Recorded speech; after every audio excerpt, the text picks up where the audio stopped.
Okay, good. So this will be part one of our last class meeting.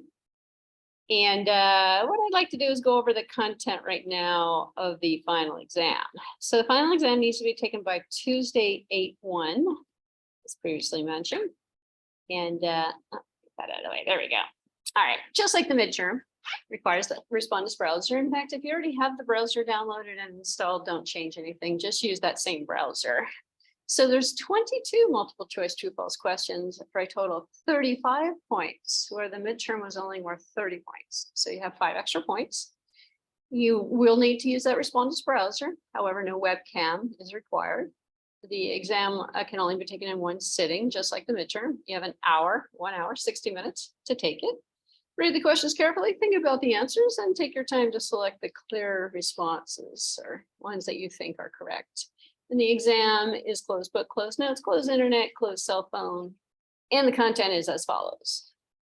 So 4 questions out of chapter 5, and you can sort of see it's 5, 6, 7, and 8 are pretty much the focus. There's 8 questions out of chapter 6, 7, and 8.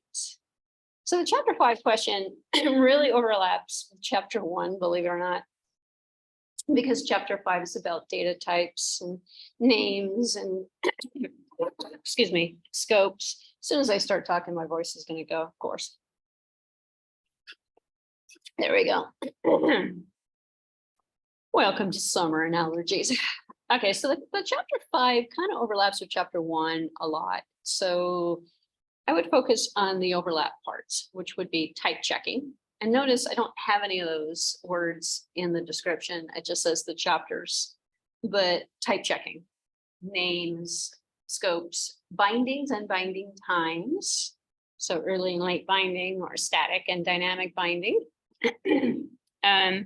Really, assignments number 6 and 7 are also testable material as well, as we've seen. So for the final exam, it is a cumulative. You want to be well, at this time, you would have taken and completed all of the assignments before taking it, because they're all due before. And so that's really the best prep. And the second best after doing the assignments is just to skim through, read through chapters 6, 7, and 8. And so I'm going to try and find the book. I don't know if I actually have the book here. Let's see. I'm on a different computer. So we're looking for concepts of programming languages.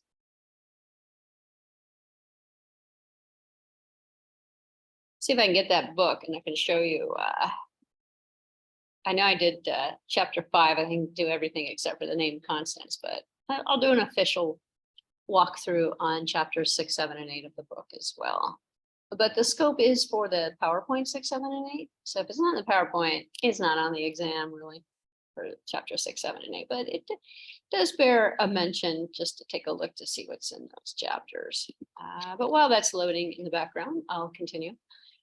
So chapter 6, 7, and 8, those 8 questions are important. It's the bulk of the exam. Think about it. Out of 22 questions, 8, 9, 10, 12 of them, half the exam is 5, 6, 7, and 8. The other half, I have 2 questions on Prolog, 2 on Scheme, and 2 on Python. 3 on Python. And so those questions are the scope of the assignments that you did. So this is a good version. This is the 10th edition. Let's see this one here. Let's see here. Oh, there it is, hiding in the background there. Load it locally. There we go, that's better. Table of contents on there. Perfect. All right, so as promised, chapter 5, you can skip 5.8, the named constants section, but the rest of the chapter on names, variables, concepts of binding scopes, scopes and lifetime, and referencing environments.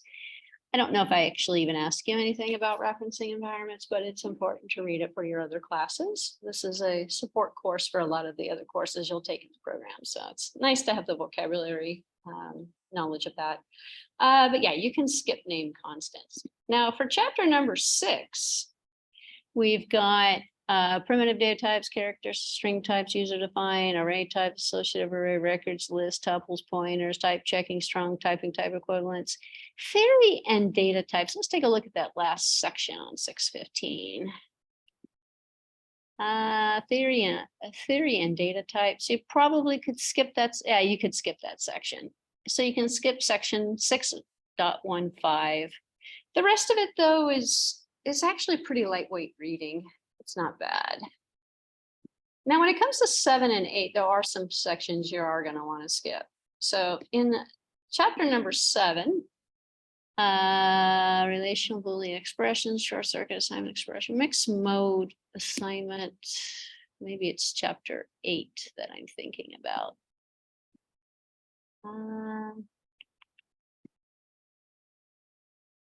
No, all of chapter 7 is good reading. Assignment expression, source circuit. Yeah, so it's chapter 7 in its entirety. Let's take a look at chapter 8. Okay, so chapter 8. You should read sections 1, 2, 3, but you can skip 8.4, 8.5. You can probably skip 8.6 if you want. This is just the conclusion, but we're not going to ask. I'm not going to ask you any question on unconditional branching or guarded commands, and I'm not going to cover them either in the lecture. So you can safely skip those 2 items. The conclusions are pretty interesting. They're only about page long, so you could read the conclusion if you want. But that is all she wrote for chapter 8. So chapter 7, the entirety. Chapter 8, that's first 3 sections is fine. And chapter 6, everything except for the last section on named constants. Oh, excuse me, that was theory and data types for number 6. And number 5 was named constants. You can skip. So before I continue, other questions about the chapter readings? Okay, so we don't need that anymore. So let's go back to the exam. So you had 3 assignments. One on Prolog, one on Scheme, and one on Python. And the scope of the questions come out of the assignments. So they might be things about, for example, Prolog is a logical programming language, a declarative language. So of the 3 questions, or 2 questions, excuse me, you might have something like, what is a declarative programming language? And then have to pick A, B, C. Or declarative programming languages or logical programming languages can be used for AI, true or false or something. Maybe not that easy. But those questions, examples I was giving you are really about declarative or logical, which is the category that Prolog falls into. Versus Scheme, obviously I would open the door to ask questions about functional programming languages, like the use of recursion, the lack of variables, and those kind of characteristics. And then for Python, the 20 to-do list or scavenger list items. You should know the 20 items in the list. Tuples, short circuit evaluation. And a lot of those terms are actually in the last chapter. So assignment number 2 actually kind of works with most of the course, believe it or not. So Python is a great teaching language because it contains a lot of the language constructs that some of the other languages don't actually contain. So, okay. Now we have 3 questions from chapters 1, 3, and 4. So those would be pre-midterm or midterm kind of questions. So there's only 3. They're not the same questions that were asked on the midterm. They're in totally different categories and they're totally different questions. So in chapters 1, 3, and 4, there's a bit of an overlap with 5, 6, 7, and 8. The questions are with the overlap. So I keep saying this overlap, but one example of an overlap would be type checking. Another one would be the binding. And that's actually discussed in several different places. Binding and binding times are kind of 2 good examples of overlaps. So, questions about the content of the final exam before I continue? Nope. Okay. So let's just jump right into it. I already did chapter number 6, but I'd like to kind of go through and kind of review a little bit, just like 5 minute kind of thing on here. All right, because we have already covered chapter 6. Chapter 6 was on the concept of data types. Primitive, user defined, array, record, union, set, pointer. And the theme of this chapter, the theme of the lecture, I should say, is asking a bunch of questions about the questions. For example, the design issues of all data types. And so the questions you're going to get on the final are going to be in the form of some of these questions.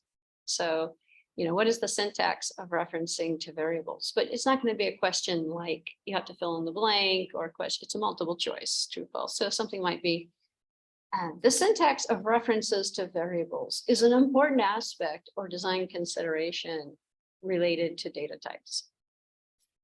So that's pretty much the focus. Or what operations are defined and how are they specified? Well, some of these questions you cannot answer because you'd have to pick a programming language to answer it for. So it doesn't work. It's not a one size fits all answer.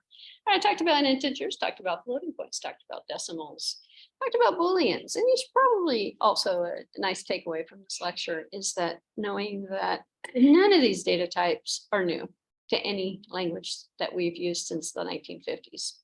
All of these data types are from earlier Fortran, Algol, C.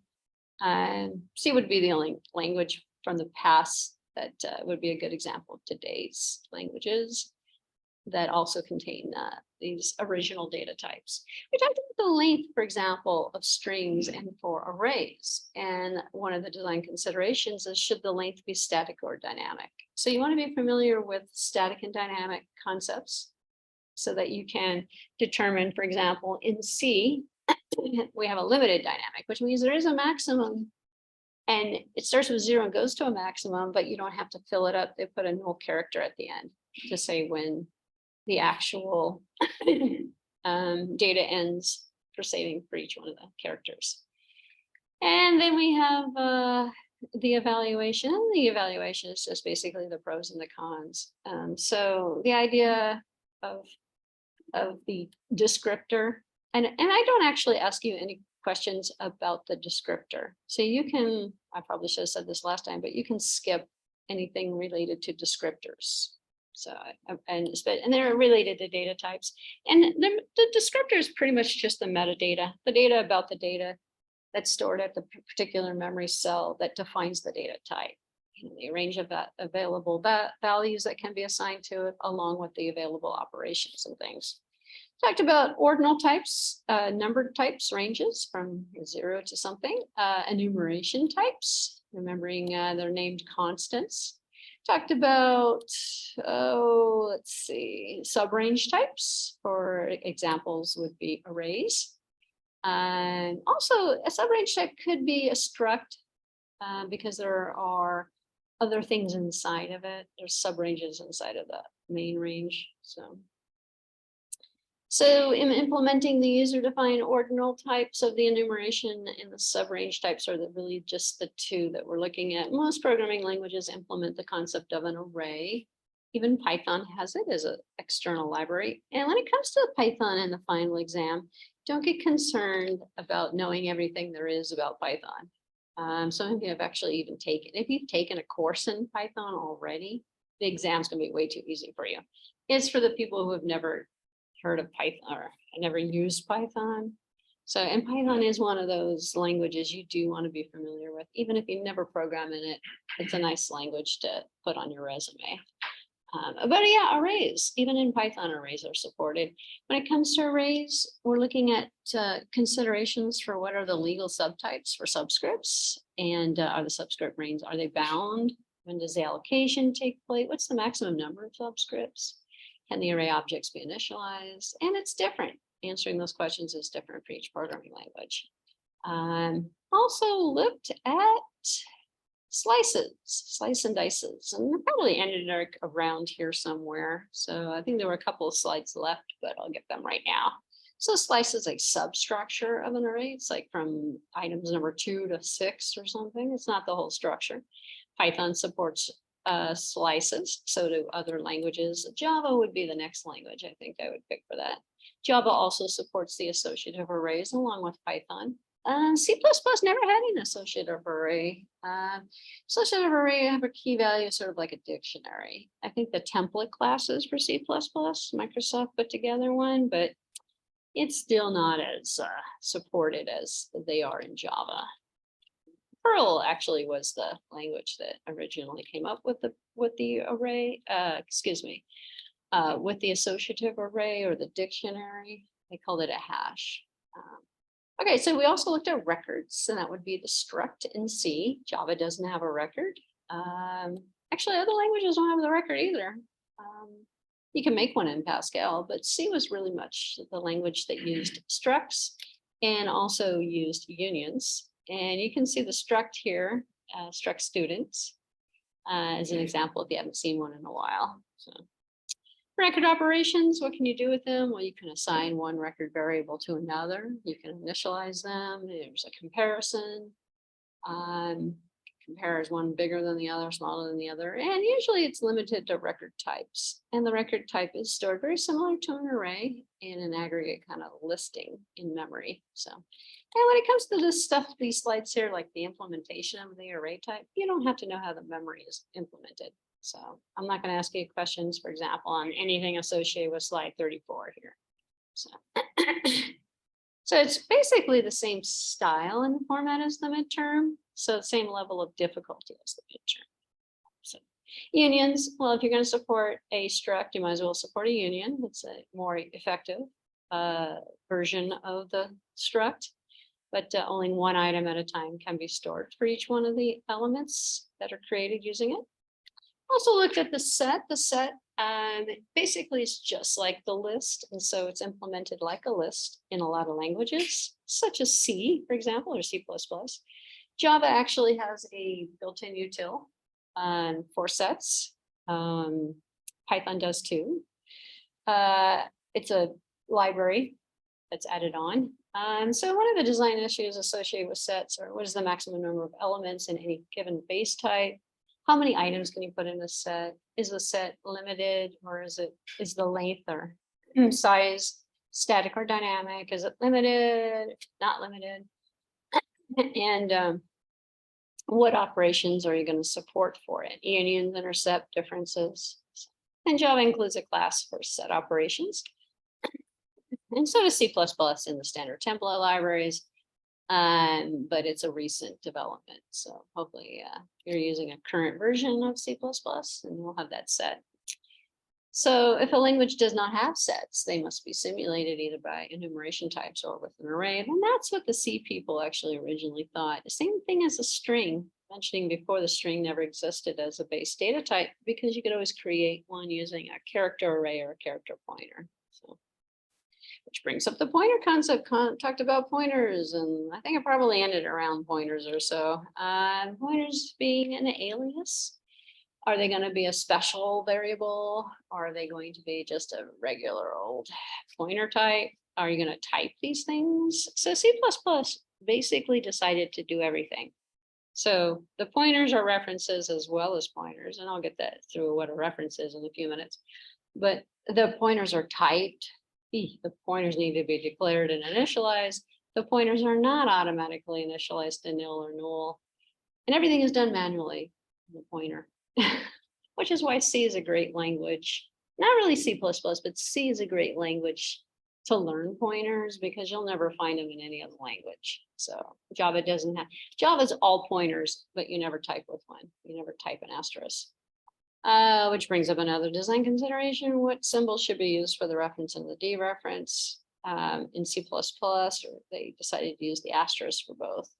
Yeah. Assignment expression sets a pointer variable to an address of the same object, or some other object, I should say. References. So what's a pointer and what's a reference? A pointer is an alias. It's another way of getting at a memory address, and it's generally used for variables. So we have a pointer variable. Variable pointer is used to access this variable integer I without going through I. So it's an indirect addressing mechanism. References. References uses the memory instead of the variable. So obtaining the value of the memory cell whose address is in the memory cell to which the pointer variable is bound to, it just grabs the value.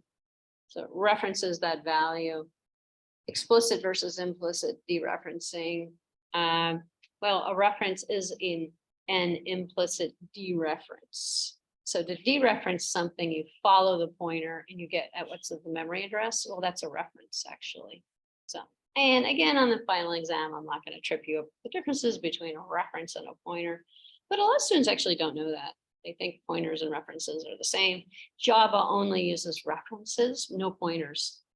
C++ uses both. And the reference would be if I said integer I is equal to new peep, and I started using I, that's a reference. So it's like there's a little bit of an overlap with that definition. So an example in C++, here's a pointer, integer j, and then we have the integer PTR, short for pointer, with that little asterisk there. And so we can see the alias here, and the address of operators used. Problem with pointers, there's two basic ones that stand out a lot, are the dangling pointers and the memory heap, memory loss, so lack of memory. So the dangling pointer is a pointer that points to something that's been deallocated. So I have a piece of memory, I have a couple pointers to it. One of those pointers deletes it, and then the other pointer is still referencing it. It's called a dangling pointer because it's referencing something that's already been removed from memory. And if it's been a while since you've created a dangling pointer, not necessarily the best idea to do, but if you want to, here's how to create one. Versus a memory leak. So they call it a memory leak because the available memory that the program can use keeps getting smaller and smaller and smaller. This happens when you reference, create a pointer, and use it, and a bunch of stuff there, but never delete anything. And you just leave old garbage out there. And there's no garbage collector. So basically you end up with a memory leak. Now Java got rid of the memory leak by implementing garbage collection. So in Java, if a piece of memory is needed and there's nothing available, instead of coming back and saying out of memory, which Java will do actually, it'll come back and say that nothing. It'll just go out, remove a piece of something, and then load what it is that you're trying to run, and then just pick up and fix the problem on its own. Well, that's a feature of garbage collection. So garbage collection is the idea of going out, sweeping up all of the memory to free it up, basically, because it was used, but it hasn't been used in such a long time. It's probably not going to be used, and we need to free up memory because we have to add something. So in creating a memory leak pointer, you could set a pointer to a newly created heap variable and then set it to another one. And then you've lost access to the new one. So if I said I is equal to new int, and then I go I is equal to new int again, the first int is lost. So it's not referenced because there's nothing pointing to it. Reference type, C++ has a special, so does Java, by the way, kind of reference types, which is a constant pointers that are implicitly dereferenced. So you don't ever have to call the reference, it's automatically there.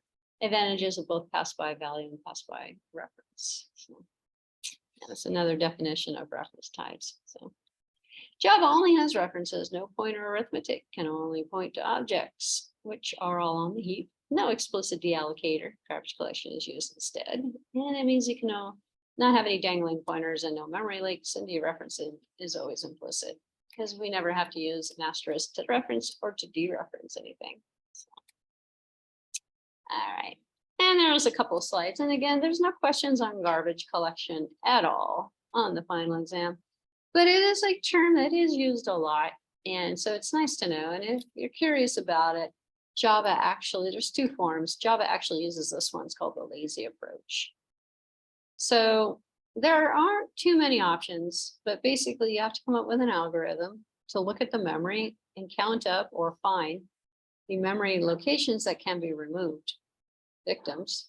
And in doing so, and this is kind of where PLC ends and operating systems begins, it's usually part of the memory management system of the underlying operating system that does memory management.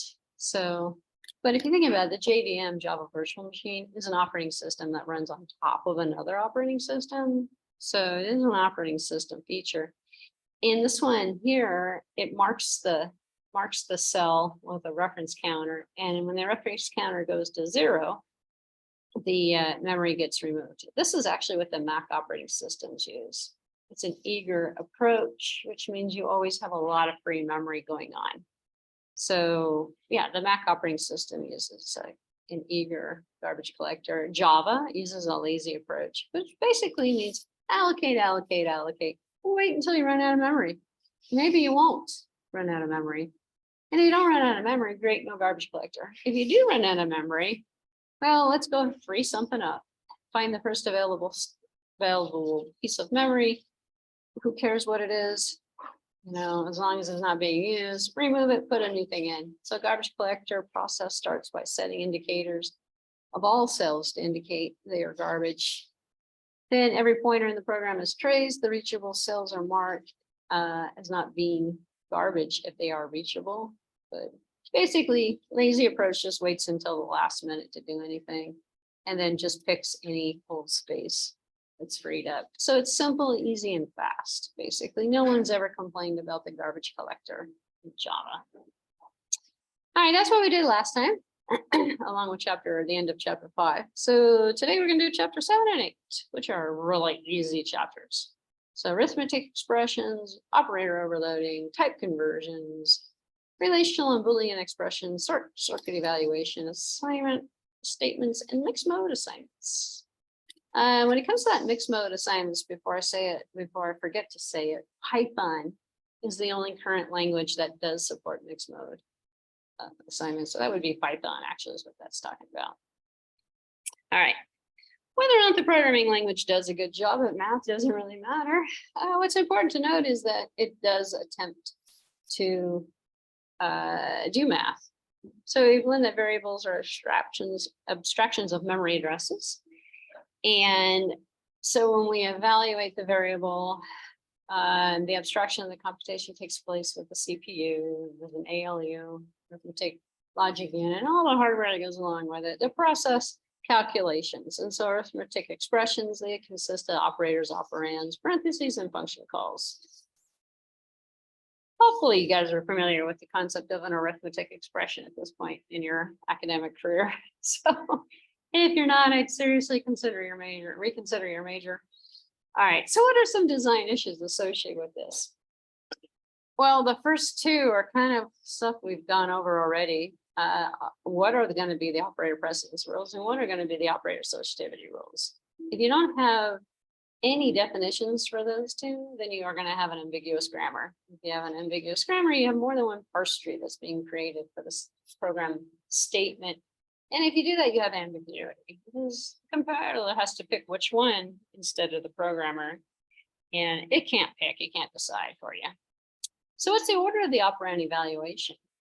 The order, is it going to go with what you wrote first, second, and third, or is it going to be a predetermined order? Obviously that matches math or some other formal logic. Are there restrictions on the operand evaluation side effects? What happens if there is, for example, a remainder and the remainder should be in a float, but you really have it in an integer value? That would be a side effect. Are you going to allow that? Are you going to round it up, round it down, truncate it?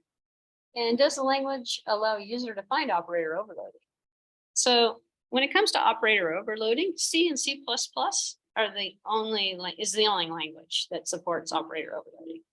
Operator overloading is not supported in Java. It doesn't need to be. In fact, it's only supported in C++ because the object is incomplete. What I mean by that is if you compare the object, and this is really assignment number 5, if you compare an object in Java versus an object in C++, the one in Java actually inherits from object. Although you never have to write it, the base object inherits from object. Object has the toString method already built into it that prints out the object any way that you want to program it to print it out. So the toString method, which is inherited from object, replaces the entire need to ever overload an operator. So there's no operator overloading in Java. And a lot of people say it's unsafe in C++ because you can do things that don't make any sense. And you can like take a plus and make it a minus. And then the next person who picks up your program to use it is going to be confused. So, and then that mixed mode expression is, can you take an integer, add it with a float or double? Can you support different data types in the mixed mode? So when it comes to those operators and the operands, there are some faculty people that quiz you on the unary, binary, whatever. I'm not going to do that either. So you don't really need to know any of the different modes. But if you're thinking about it, you probably already know it. So the unary, one operator, two operators, one operand. So we're talking about two operators that are called binary, A plus B, plus plus A. And then A plus plus is the same, still a unary. A ternary, can you do three of them? In most imperative languages, binary operators are infix. This is infixed. So we have prefix, postfix, and infix. This is pre, post would be A plus plus, and that's A plus B, which is N. So those are the different modes. When it comes to the operator precedence, a lot of people just do the quotes or the brackets. And so if you do the brackets, it will automatically do the operator precedence rule for you. So because it will always execute whatever's in the bracket first. So typical precedence levels might be parentheses, unary operators, the double asterisk, if the language supports it, which is the exponential. We have a multiplication, division, addition, subtraction. See the book for details on language dependent. Yeah, it's different for each language. And you would think that something as simple as operator precedence rules or associativity rules would be covered since it's basic math concepts, but they're not implemented, which is interesting. So associativity rules. What's associated? Is it right associative or left associative? And it basically determines the evaluation order of the operands to the operators. And so in typical is from left to right. Most languages support both left to right and right to left. So in the operand evaluation order, variables are evaluated first because you have to fetch a value for that variable. Constant expressions are second, replacing what's in the memory with the actual expression. And then parenthesized expressions are next. And then whatever's left over uses the standard rules and precedence levels that are defined at language design time.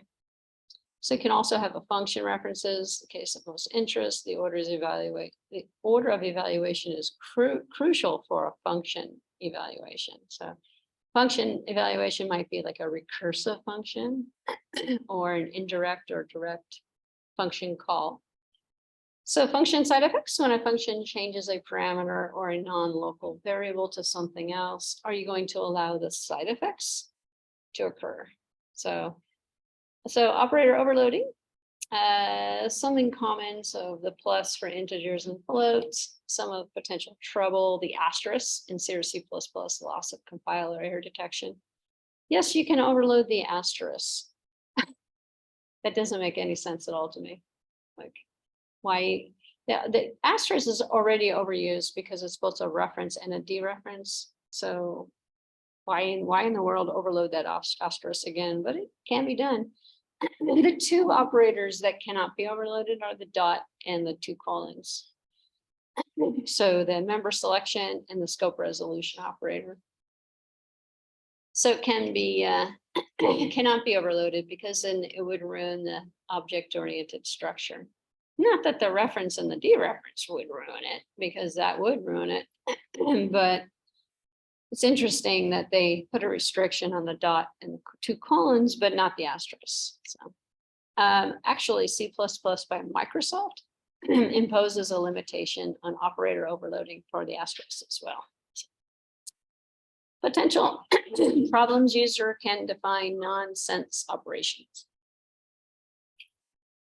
And then readability might suffer because you're looking at a symbol that you think means something, but it really doesn't because somebody overloaded it. Okay, so then we have these things called mixed mode expressions. So it's one with in which the operands are different types. So mixed mode, it just means you're taking an int and adding it to a double or a float. So you're doing a type mismatch. Well, it's not an error in all languages. It is an error in C is C++, also Java, because mixed mode expressions are not supported. They are supported in Python. So Python will do a narrowing or a widening conversion. It will warn you about the narrowing and just go without any errors or messages for the widening. So to narrow means to put a big piece of data into a smaller space. And obviously with narrowing, you're going to run the risk of data loss, because is all that object going to fit into that small little space? Well, no, some of it's going to be truncated out. So what are you going to do for the conversion? Well, you're going to need to actually change the value to fit it into the space. Not safe. A widening is safe. A widening takes a small little piece of data and puts it into a bigger space. So you got tons of room to grow. Widening is generally acceptable and used. Narrowing is frowned upon. You don't want to narrow anything. So a coercion is the implicit type conversion. So you coerce it from one to another. And the disadvantage of the coercions may decrease in the type error detection ability of the compiler. Yeah, if you're going to use the mixed mode expressions of different types, how are you going to do error checking?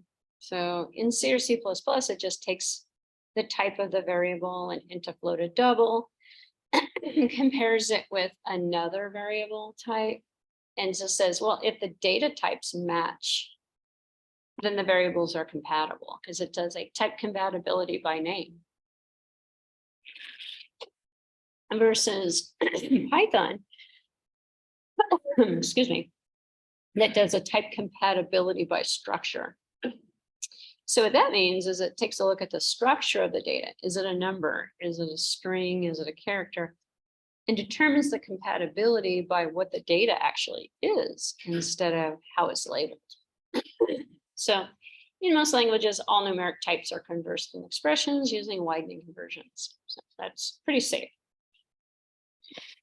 So then we have rational expressions, Boolean algebra, basically. The use of rational operators and operands of various different types evaluate to some Boolean representation, and they have a lower precedence than arithmetic operators. So the relational expression is used in C, C++, Java, and primarily you see it with the if then else. So anything that evaluates to true or false is going to be considered in this category. And Boolean expressions themselves can also be evaluated the same way. If the operators are Boolean and the result is a Boolean, then you have the and, the or, the not. So C has no Boolean type. It uses an int type for all, for false and for non-zero for numbers or for true. Okay, so we're familiar with this one from the Python assignment number 2, short circuit evaluation. It just means you're going to stop. You're going to stop the evaluation and determine the results before all of the options have been exhausted. So we're not going to check all the options. We're going to find the first one that matches, and then we're going to continue. So C, C++, and Java use short circuit evaluation for the Boolean operators. The double and the double ors turn off the, if you've ever wondered, why do some people put a double and or double or, it turns off the short circuit evaluation. So it has a bitwise Boolean operators that are not short circuited, are the single. The doubles are short circuited. So that's why you can sort of see some of the ampersands or the pipe symbols doubled to turn on or turn off. So the single ones are not short circuited. The doubles are short circuited. If not all programming languages support the assignment expressions, especially if they are imperative programming languages. And the assignment expression is generally considered an equal sign or a double equal sign.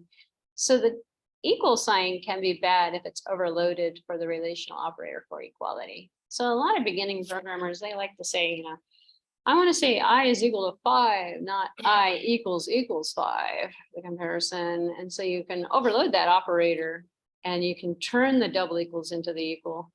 I would actually rather do number 2 instead, the colon equal, because that one is lots of people don't like the double equal. So colon equal for assignment, I guess, would also work. And then an equals for comparison. But yeah, it's an operator overloading nightmare usually.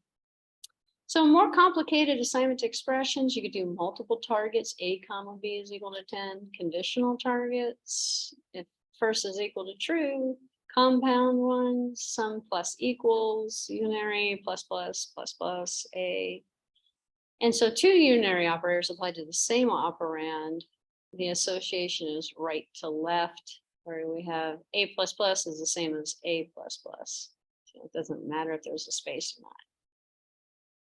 So assignment as an expression, C and C++ allow you to do this, and Java. So the assignment statement produces a result, so they can be used as an operand for the expression. So while character is equal to get character doesn't equal end of file. So you have a loop that's using the iteration control with an assignment expression, where the character is equal to get character. So languages like C, C++, and Java support this. Languages like Python do not, for a very good reason. It's confusing, and then you have side effects, and then it's not always a safe bet. Another kind of expression side effect often leads to expression that is hard to read and understand. Here's an example of one. So why do you want to write code that is extremely difficult to understand for others to understand? In the old days, programmers thought that meant job security, but nowadays you get fired. So it's like, yeah, nobody can fix my code because I'm invaluable. I'm the most valuable employee. Yeah, not anymore. Yeah, you get fired. Your code has to be readable.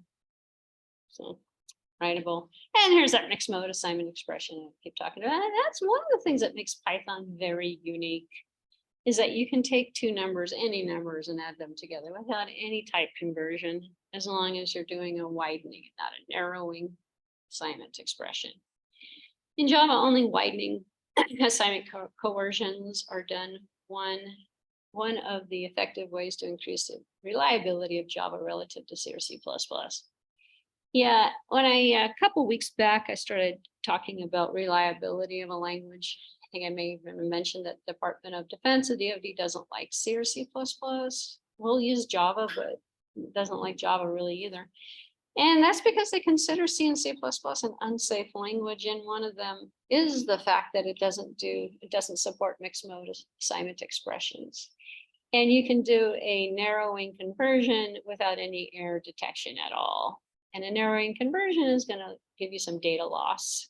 So in Ada Module 2, there's no assignment coercion. In all languages that allow mixed mode assignment, the coercion takes place only after the right side expression has been evaluated. So we evaluate it, then we do the assignment expression on it. So believe it or not, that was chapter 7. Yeah, that was a pretty fast chapter actually. But 7 and 8 are pretty easy.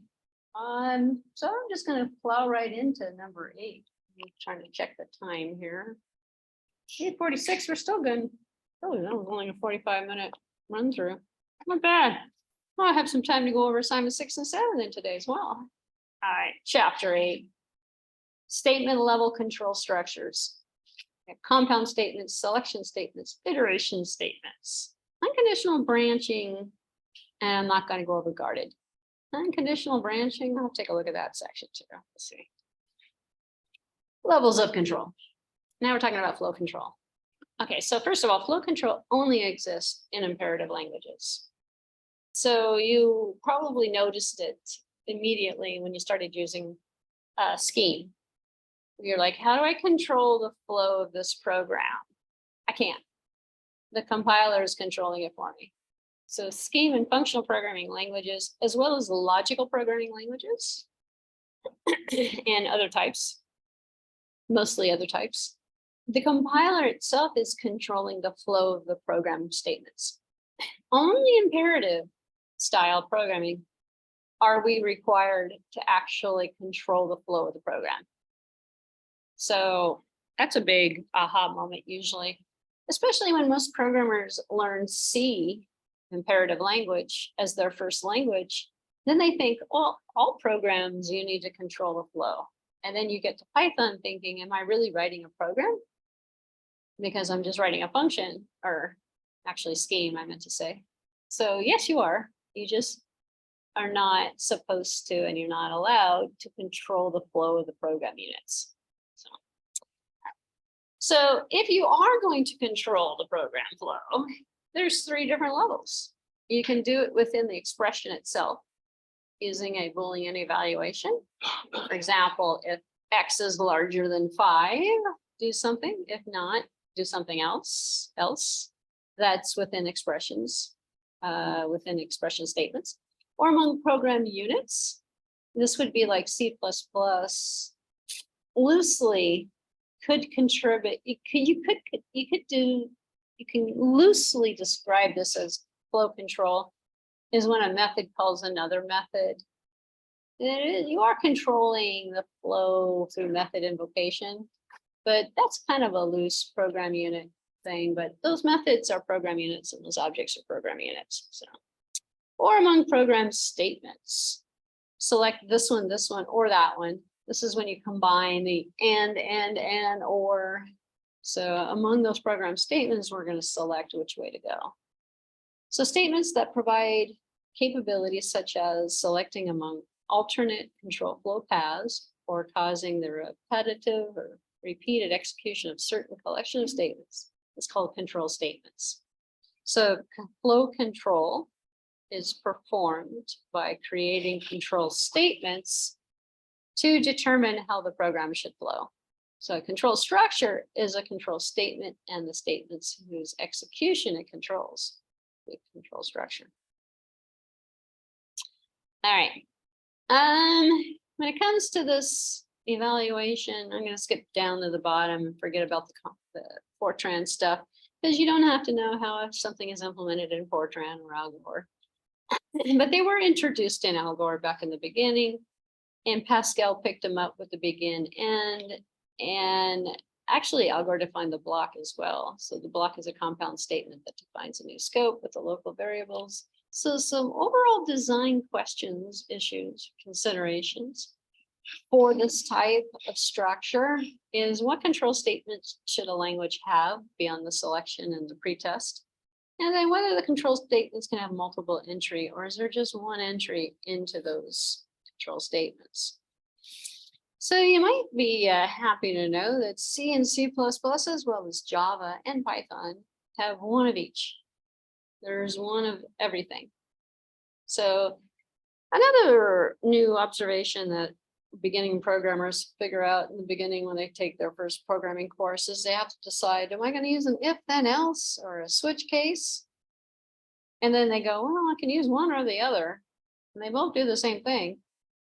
And then I just said, there's only one of each. And that's true. There's only one of each. So you're using, most of the time, you're using the case switch inappropriately. Is usually what ends up happening. And let me explain why. So here's some vocabulary for you. We have these selection statements, obviously. Choose between 2 or more execution paths in the program. And then we have what's called a two-way selection. So the if then else is a two-way selection. Not a one-way. It's a two-way. So select 1 or 2 execution paths with the if then else statements, and that's usually short-circuited. So that's why you need to know about short-circuited, so you can kind of describe certain things. So in this if then else, 2 execution paths, which is a true or a false Boolean logic, what's the form of the expression, type of the expression that controls the selection? Is it a single variable? Is it multiple? Is it a Boolean expression? And a single statement, a sequence of statements, or compound statement be selected? And then how should the meaning of nested selectors be specified? So how do you find a separate variable for it? Do you use a pre-existing variable for it? Are you going to use something else outside of a variable? So here's some nested selectors, and here's some examples considering the following Java-like code. It's also C++-like code, and it's also very Python-ish, minus the colons and the indentation. So if sum is equal to 0, If count is equal to 0, the result is 0, else the result is equal to 1. So in Java, as in many other imperative languages, the semantics of the language specify that the else clause is always paired with the most recent unpaired then clause. So else goes with then. Well, this language doesn't have a then, so it would be an if. In Algor, it was done using the syntax, and if must be nested in the then clause, must be placed in the compound statements. So if statements is not allowed to be nested inside of then directly, actually. So we have if sum is equal to 0, then begin. If count is equal to 0, then result is equal to 0, else result is equal to 1. So an alternate to Algor 60 design is to require a special closing word for then and else, such as the if or the end if. So the one over here on the right is the Visual Basic. So Microsoft decided to put in the end, actually. So there's a version of C++ that has the end, but it's generally reserved for ASP.NET, Visual Basic. It's a Microsoft thing.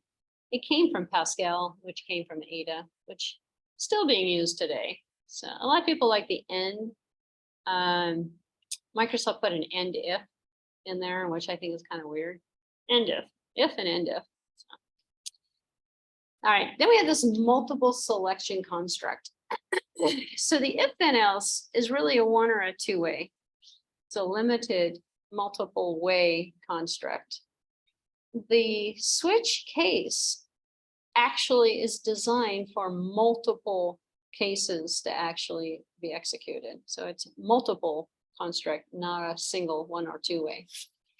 So multiple way selector means that multiple options can be executed for one execution, for one pass through. So if I said switch A, and then number one said case A is less than 5, A is less than 4, A is less than 3, A is less than 2, A is less than 1 for all of those different cases. And if A was 0, every single one of those cases would execute. And so in your C++ course, they said, oh, just put a little break in there after each one of the cases. Well, if you put the breaks in, you're turning what is supposed to be a multiple selection construct into a single one or two way construct. So you're limiting the construct when you do that. So technically, if you're putting a break in there, you don't have to put it in for all of them. You would only put it in for the one that you wanted to actually stop. Don't execute everything else. So what is this good for? Very limited applications, but one in particular that is still being used to this day is for things like network traffic monitoring, port forwarding, things in which you have to check multiple ports or multiple items for a single condition. For example, let's say you are a spam detector or a antivirus software. You could do a multiple selection construct where you're checking 50 ports, 100 ports, and each one of those 50 ports is checked with each pass. And case A might be, is there incoming traffic? And case B might be, is there outgoing traffic? And case C might be, how often is the traffic? The characteristics about the traffic itself to determine by the end whether or not it's malicious or whether it's safe traffic. So that would be a good idea for a switch construct. So other design issues is what is the type of the form of expression that controls the selection? In C, C++, and Java, I believe you're limited to characters or integers, but I think it's on the slide coming up. May single statements, sequences of statements, or compound statements be selected? In most languages, compound statements are available. Is the entire construct encapsulated into a syntactic structure? It is. The cases are inside of a switch, so it is all encapsulated in all languages that use it, actually. Python actually supports the C++ case switch, by the way, as well. Is execution flow through the structure restricted to include just one selectable segment, or can you have multiples? And how should the unrepresented one, should there be a default value? So multiple selections started out with the if as a three-way selector in Fortran, but it was not encapsulated and segments required the go to. And Fortran computed goto and assigned gotos, where C and C++ got that goto from. And Java does not support and has never supported a goto statement. But see, to this day, the 2024 version of C and C++ both support gotos. And a goto is something that is very outdated, but it's in there for legacy code. For some embedded systems that might have some old C code that might use a goto.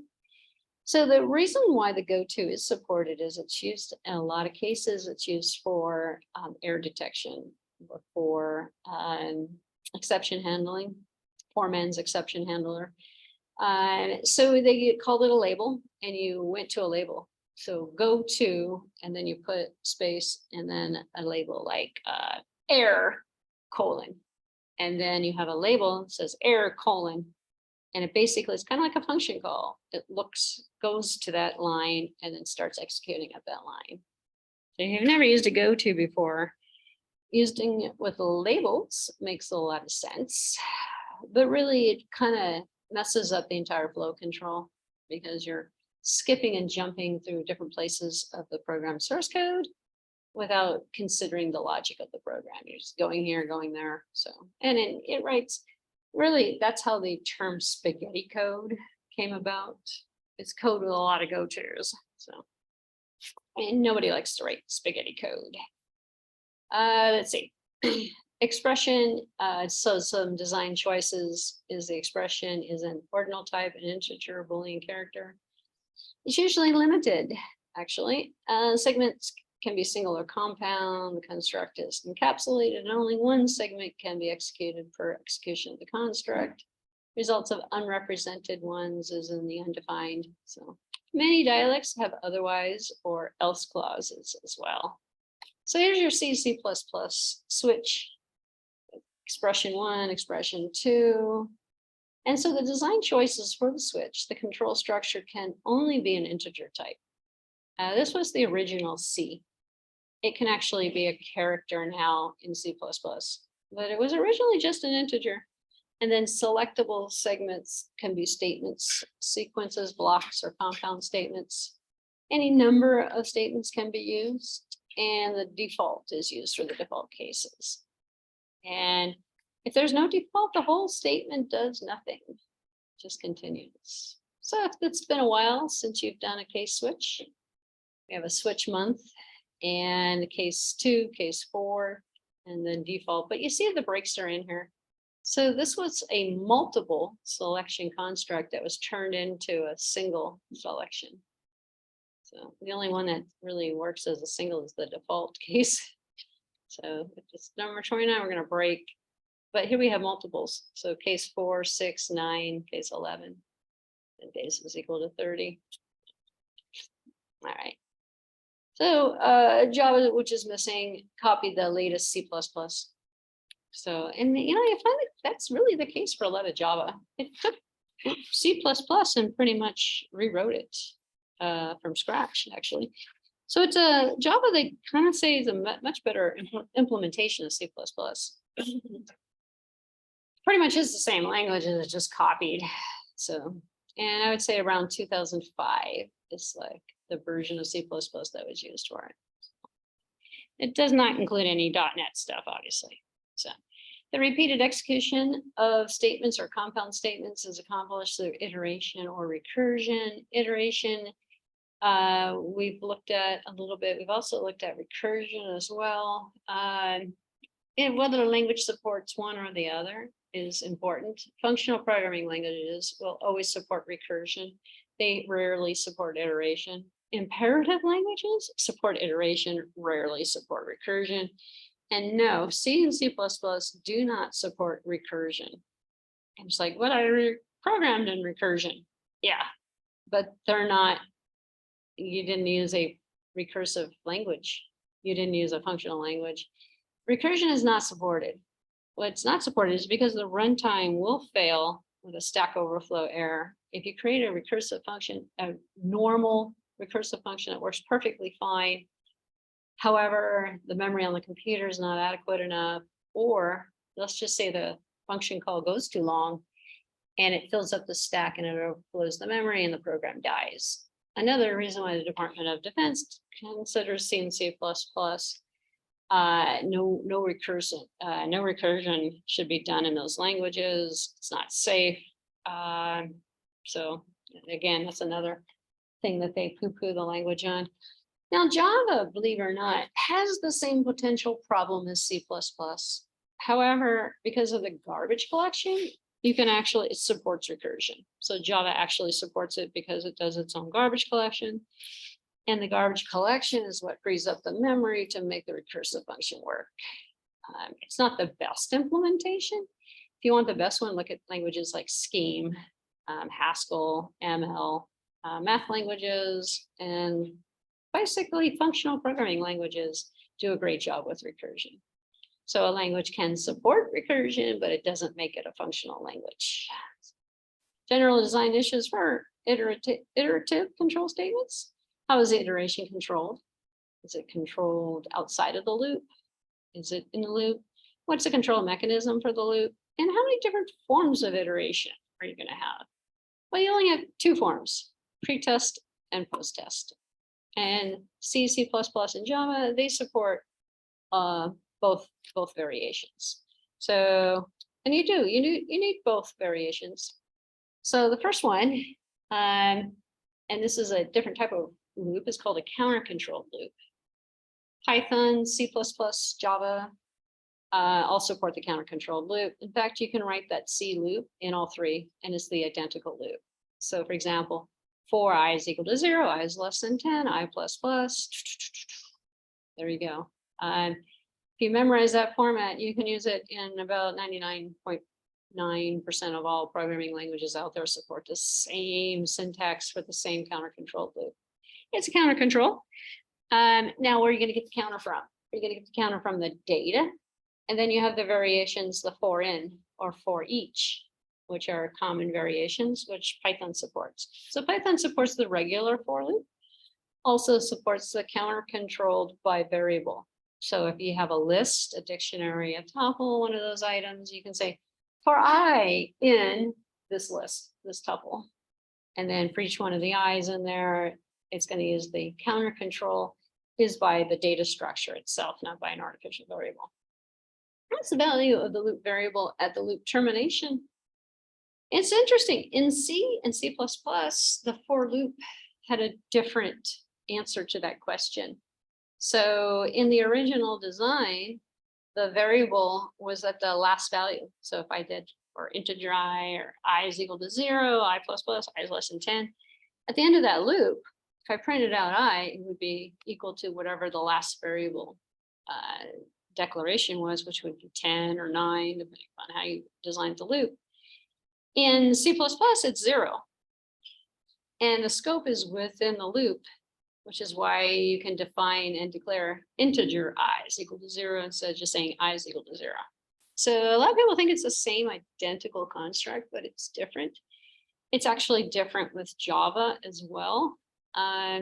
Java is funny. Java will automatically terminate the variable itself or null the value out of it at the end of the loop, so you don't accidentally use it again. So should it be legal for the loop variable or loop parameters to be changed in the body of the loop body, or if so, does it change affect the control mechanism? So if I did that, integer I is equal to 0, I plus plus, I, et cetera and so forth. And then in there, I said I is equal to 20 on my first line of code, then that's going to destroy my loop. And it is legal in 99.9% of all programming languages. You can change that loop variable in the loop itself, in the loop body. Should the loop parameters be evaluated only once or more than once? Well, that's that whole three-stage C implementation, where you have expression 1, expression 2, and expression 3, where the expressions can be whole statements, sequences with the statement, or if the second expression is absent, it can be an infinite loop. So yeah, a lot of people don't know you can actually create an infinite loop with that. And the C design choices, there's no explicit loop variable. Although Pascal had I, which is interesting. So it's funny that programmers generally use a similar kind of theory. So integer I, float F. So it's for memory aid or for ease of use. In languages like Pascal, there was a loop variable. It was called I. Objective-C actually in the first versions of it had loop variables. And then they decided to be like everybody else because programmers would just create the loop variable anyway. So, and then loop variables are one of those things that's like, what if I don't need it? Then why are we defining these things? So everything can be changed inside of the loop. The loop variable itself is irrelevant. There's a pre-test. So we're going to test before we run the loop. The first expression is evaluated once, but the other two are evaluated each time the loop happens in the iteration. This loop statement is the most flexible. So the C++ for loop is very flexible. Now, let's talk about C++ and Java. This is the C for loop is where it came from. In C++, it differs from C. Yeah, the for loop is different from C. So the control expression can also be a Boolean. So it can be true while true or for. So the control statement can be a Boolean and the initial expression can include variable definitions. So the scope is from the definition to the end of the function in which it is defined. So you can create inside of the loop, you can also do variable definitions where you couldn't do that in C. And then Java differs from C++ in two different ways. Well, the control expression must be a Boolean. It's not optional. It has to be a Boolean. You have to evaluate to true or false in order to continue. And then the scope variables defined in the initial expression is only in the loop body. It is not outside of the body either. So, all right. So that was the counter controlled loop.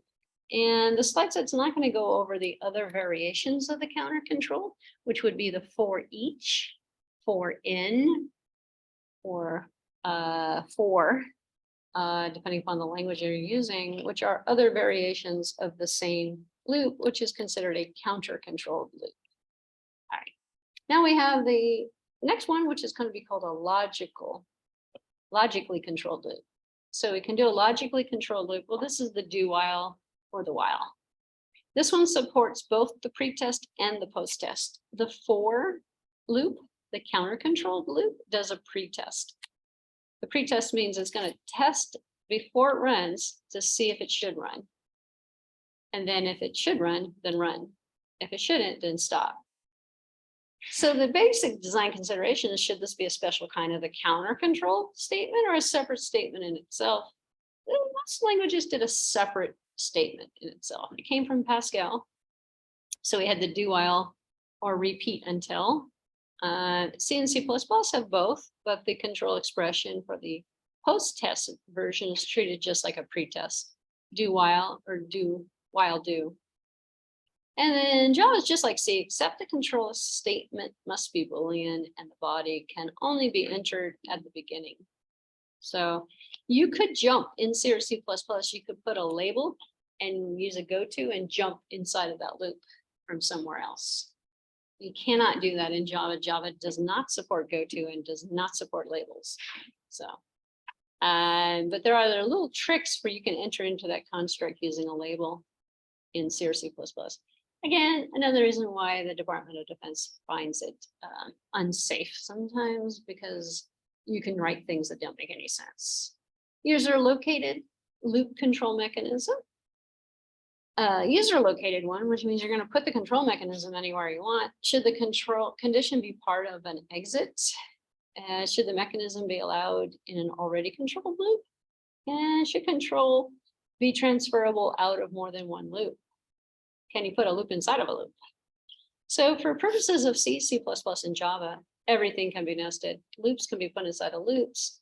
Functions can be put inside of loops. Loops can be put inside of functions. Any combination works. So for C, C++, and Java, there's a break. So unconditional for any loop or switch, one level only, Java can have a label. Java's can have a label. Well, I think that meant skip this. This is C++ can have a label. That needs to be corrected.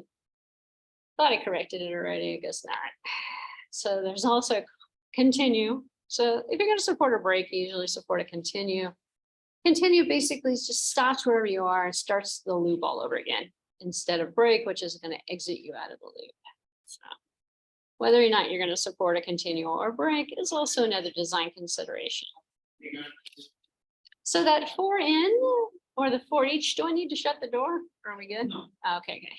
I like it open, but I don't like the noise sometimes.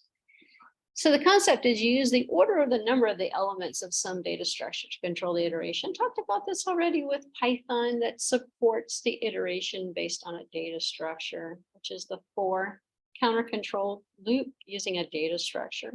The control mechanism is a call to a function that returns the next element in some chosen order, if there is one, else it will exit the loop. So C's for each used the for can be used to build a user-defined iterator. C++ actually has an iterator, so not to be confused with iterators. Pascal did the for each, Python does the for each. So it has a built-in iterator for arrays and hashes. It's built into Python. Actually, the same for Perl, which is where Python got it from. So believe it or not, that was chapter 8. So I'm going to take a brief pause till 9:30, and then I'm going to go over assignments number 6 and 7 for you. Where did that happen to my Zoom? Let's see. All right, stop the share. All right, so let's take 15. I don't want to rush anything, so we'll meet back. So break time. We will start again at 9:30. So stretch your legs, walk around, see you in 15 minutes.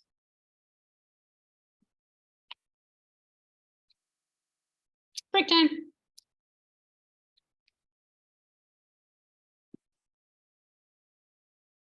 You cannot minimize Zoom when you are recording this meeting.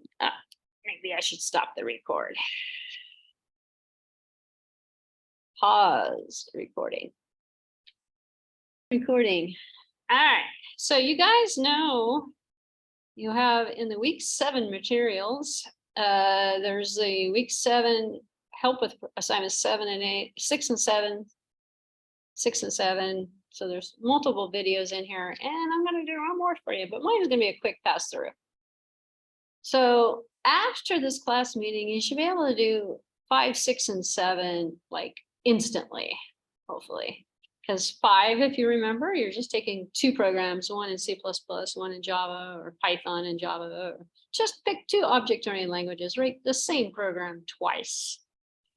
And you have assignment number 5. Any theme, and go back and take a look at the assignment number 5 video, and you'll see some more specifics on it, but it's as easy as that. And you can recycle that one of the programs from another course that you took previously. So you're only really writing one small object-oriented program that should hopefully be, that out of the way, there we go. Should hopefully be something above hello world, but not too complicated. All right, for assignment number 6.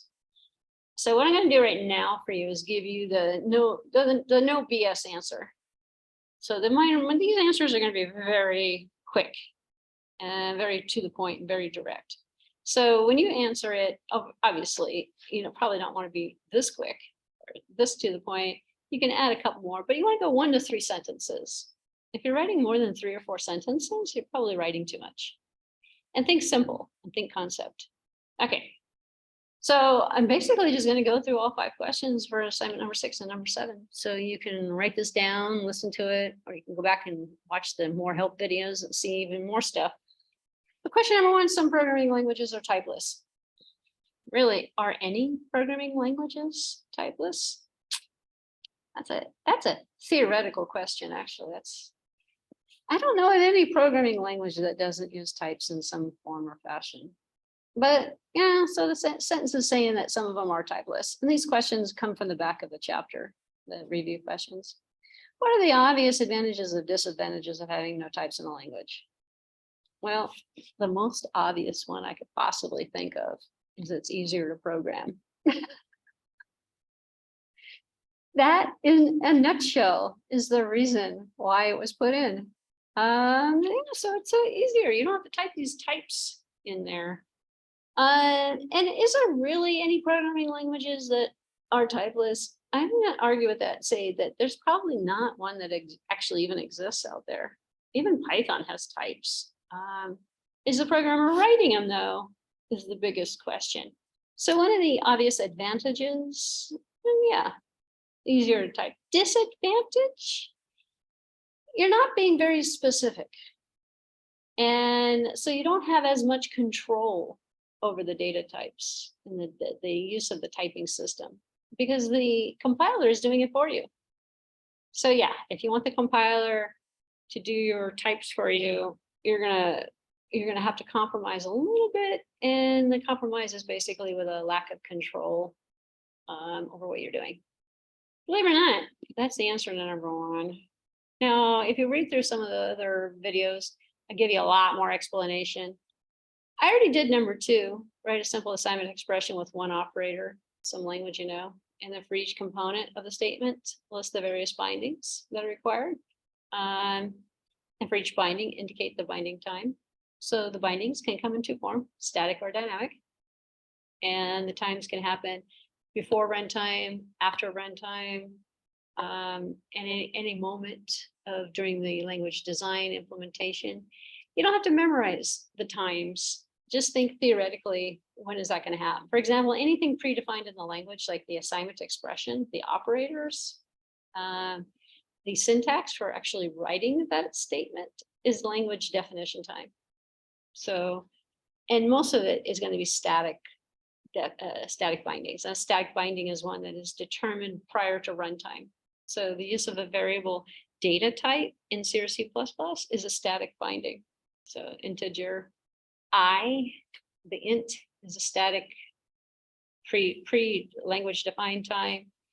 The assignment expression is also a static predefined time. So, and obviously it goes without saying probably that the more pre-compile, pre-runtime, and the more static something is, the easier it is to set in stone how the language construct is supposed to be used. So there's less flexibility with it, but there's also kind of the strength in being able to accomplish something in a fairly simple manner. So, all right. So yeah, go back. Number two, you should already have from a previous lecture. Number three, dynamic typing is, I actually answered this one already, but I'll give you the simple answer. Dynamic type binding is closely related to implicit heap dynamic variables. Explain the relationship. Well, one is implemented by the other. So dynamic type binding is implemented using implicit heap dynamic variables. So what's an implicit heap dynamic variable? Well, that's when implicit means the compiler is doing it versus explicit. And so the compiler is allocating a heap dynamic variable, which is putting it into the heap section of the memory. Heap section is dynamic, and it is dynamic binding would go along with that. Same thing as with dynamic typing. So yeah, the compiler uses that heap memory, and so dynamic typing is implemented using implicit heap dynamics. So yeah, there's a very close relationship. There's the same thing. One's describing the other. And go back and look at implicit heap dynamic variables so you can sort of understand what those are. And you might actually need to Google some of those terms a little bit as well in preparation for the final exam. Although be careful when you're Googling, some of the information on the internet is not exactly correct. So you don't want to Google and figure out. And implicit heap dynamic variables are something else. It's just a variable like new int. New int is a heap dynamic variable. So, all right. Number four, describe a situation when a history sensitive variable in a subprogram is useful. Well, that would be Python. Python has history sensitive variables in subprograms. A subprogram is a function. I can create I outside of the function, and inside of the function, I can use I as a global variable, even though it was not defined in the function, I still have access to it. And then if I change the value of I, the history sensitive part says that when the function is over with and it comes back, it retains the history of what happened in that function. So it's retaining the history, which means the value of I is changed outside of the function. Well, really, why is it useful? It eliminates the call and return. So your 2-second answer to number 4 is it eliminates the need for a call and return to the function, to a function. So is that really a big deal? Not really. It's just a different style of programming.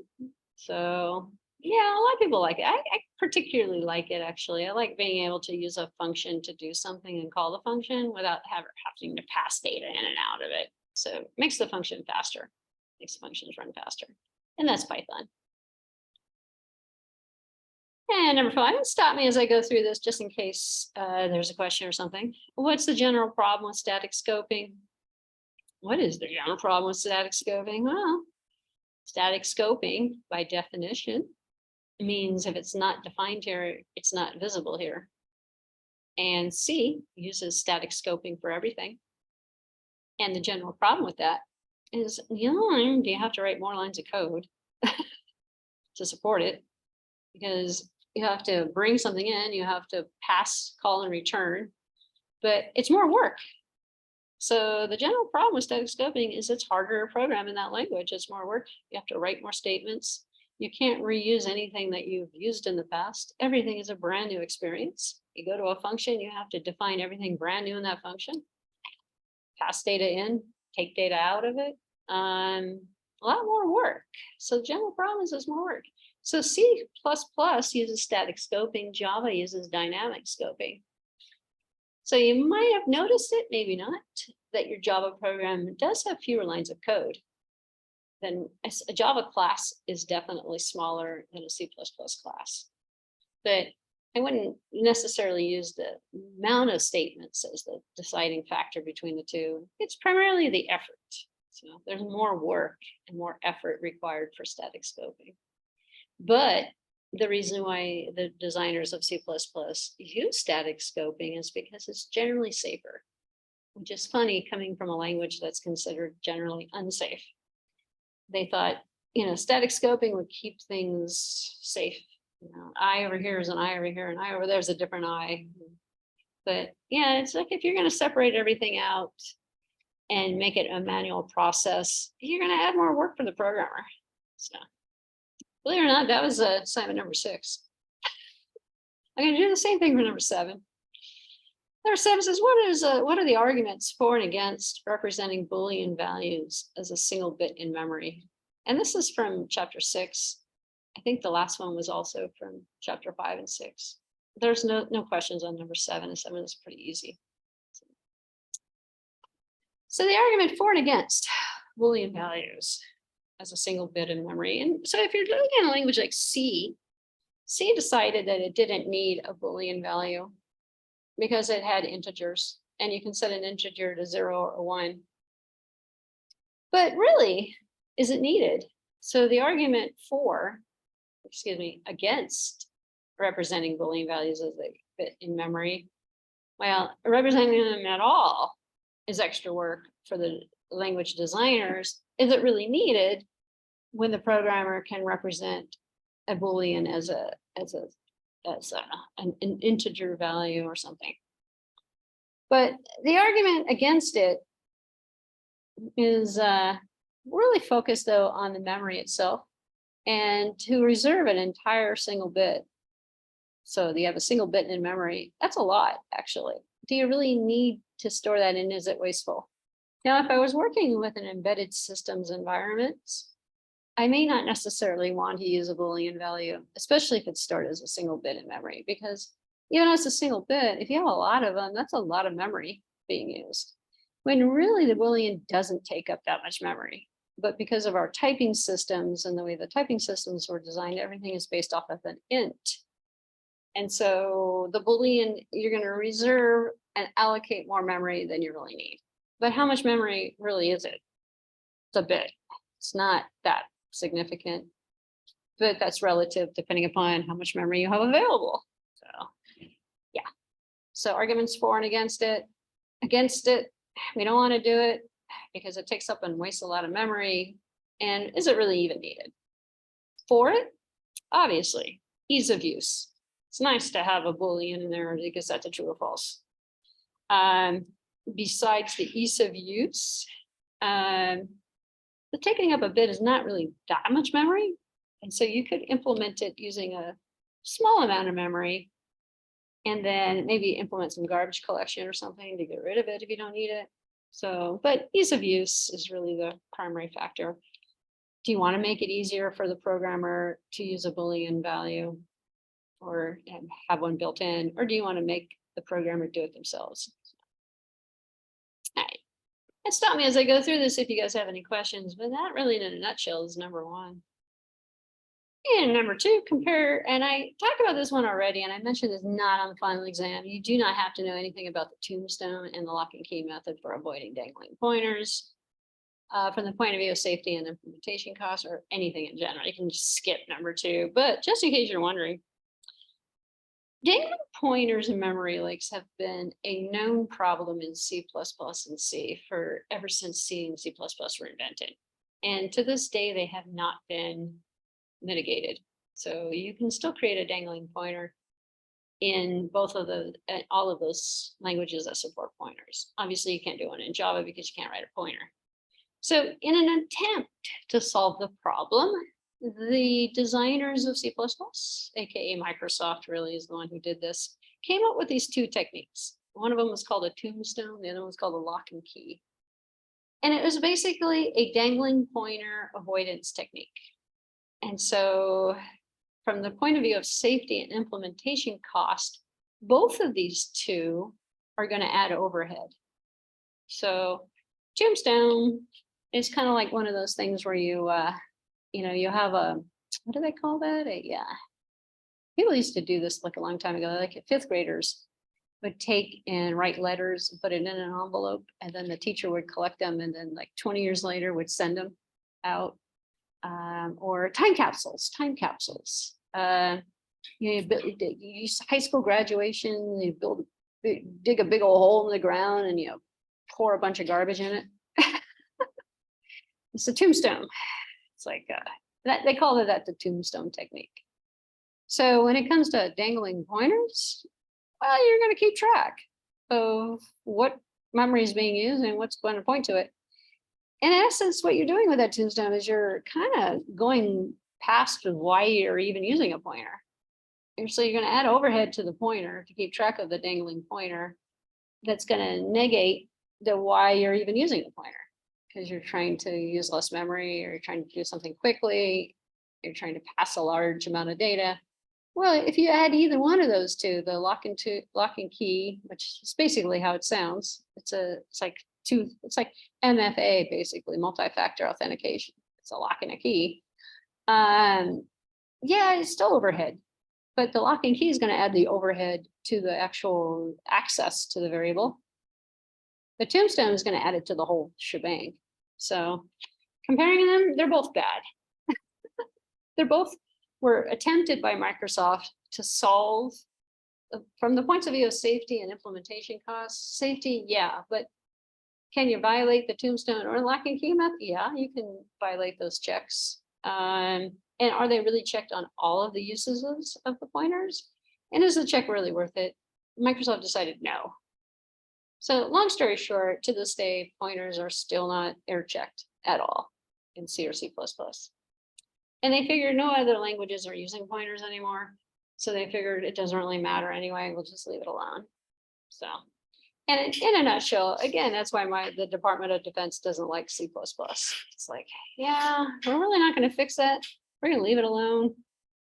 And yeah, for that reason alone, Java is a safer language because it doesn't have any of the pointer issues. So, questions on number 2 before I continue? All right, number 3, explain all of the differences between subtypes and derived types. Well, there are no differences. Be wary of things like all of the differences. And I did have a student one time, like not this semester, like a long time ago, ask me, how many differences are there? If we have to list all of them, how do we know if we're gonna list them all? Well, if there are no differences, then you don't have to worry about that actually. So you can just write no differences. But I want 1 to 3 sentences. So let's put it into a sentence. Subtypes and derived types. A subtype is a subpart of another type. Aren't derived types also derived from other types? So a derived type and a subtype are subtypes are inside of derived types, and that they are the same as we can derive types from other types. We can also, I see it sort of like going up and down a ladder. We can go up the ladder to the highest derived type, or we can go down the ladder to the lower subtypes, but they're all encompassing on the same ladder. They're all the same. It's all the same platform that we're working with here. So there aren't any huge differences. And really it's getting at, do you know what a subtype is? And do you know what a derived type is? And derived types are types that are created from other types. Well, aren't those other types subtypes? Yes. Subtypes are parts and pieces of other types. That was number 3. Number 4, I answered for you already. Number 3 and number 4 have a lot in common. So there are no differences because they are the same thing.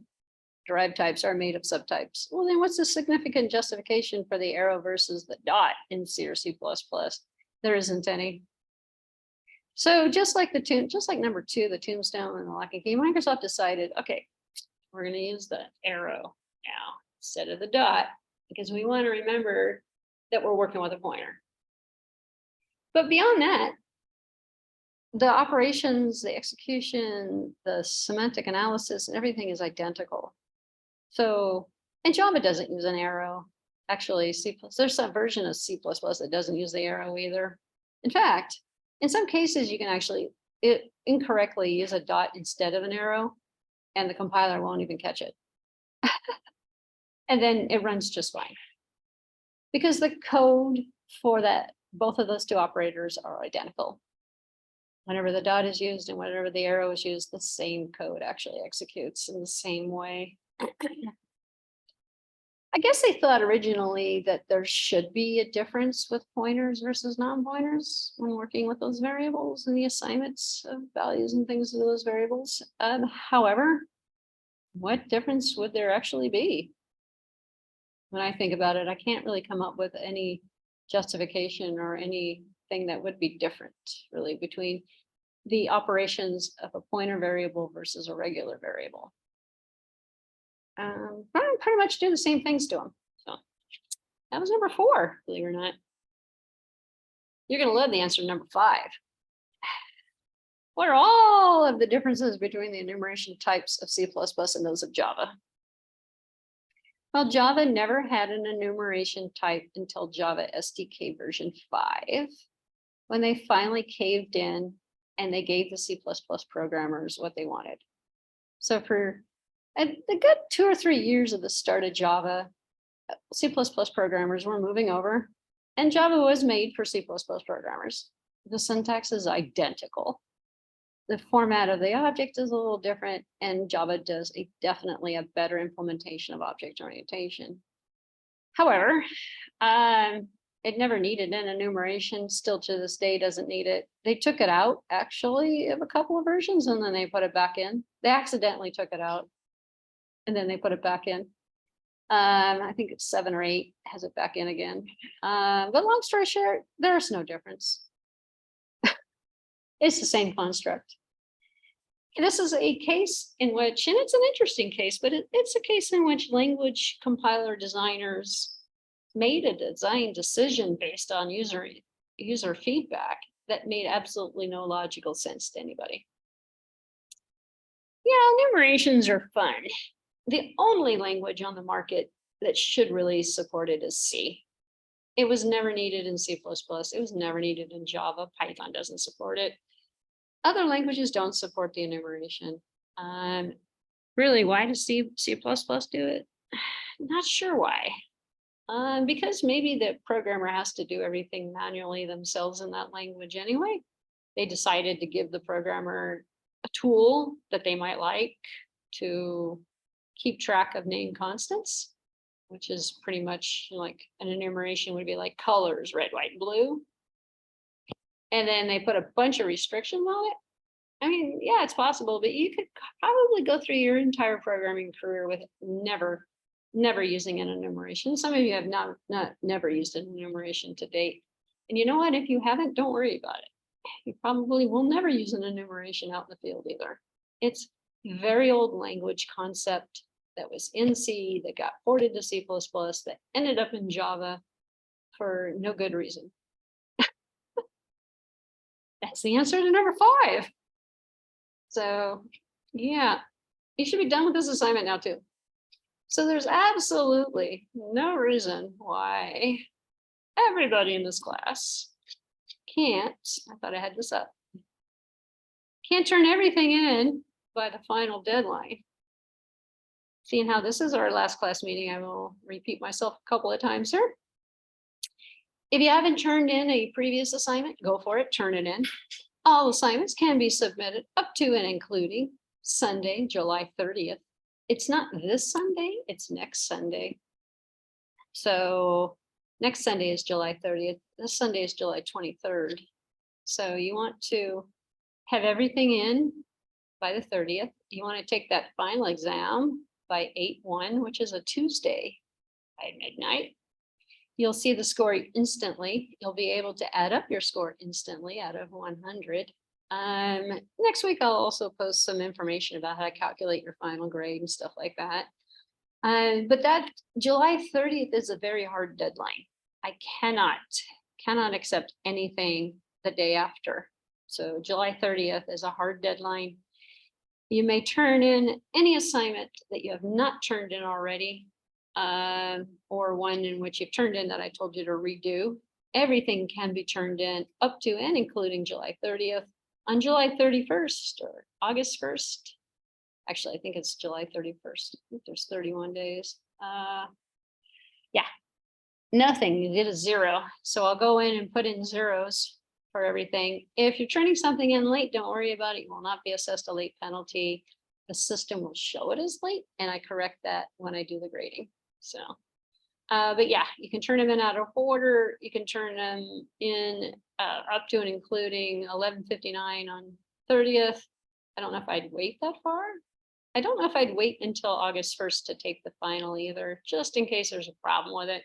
We still have a couple of days buffer, 2nd or 3rd, but the grades will be turned in by the 4th. So it's pretty quick turnaround for a pretty quick semester. The module materials have everything you need in it, including if I did not repeat the download for the respondents browser, but you should have it. It's actually in the midterm week. If you deleted it, you want to go ahead and download that one again, download the respondents browser. It's the same browser. Questions, comments, or concerns as I wrap things up today? We do not have a class meeting next week. It is our final exam week. You'll take the final exam online using the respondents browser.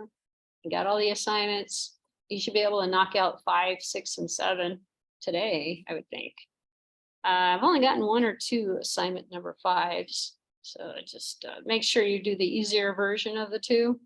So, because the original version is a nightmare. I want to do that one. So on that note, it's been a short but quick but fun quarter. Thank you guys for attending. Hopefully, if you have any questions, need any help with anything, I will be available by email. You can, or by Zoom, by anything you want. You just need to let me know ahead of time so I can make myself available. Thank you guys for attending. It's been a fun semester. It's been really quick. We knew it was going to be quick though when we first started. That's pretty much all I have for you. So we can get out like a little early, or 40 minutes early. Just makes up for the time I kept you late. So thank you. I will log off now. Let me open the chat. If there's any questions, you guys are free to go. Thank you guys. Thank you all. We have no class meeting next week because it's final exam week. And have a great rest of your summer. Hopefully you can do something. A little trip, yeah, an entire month, I think. School starts on the 22nd or 23rd of August. So we've got about 20 days. All right. Okay, bye-bye. Have a great rest of your summer. You too. You too. Well, thank you.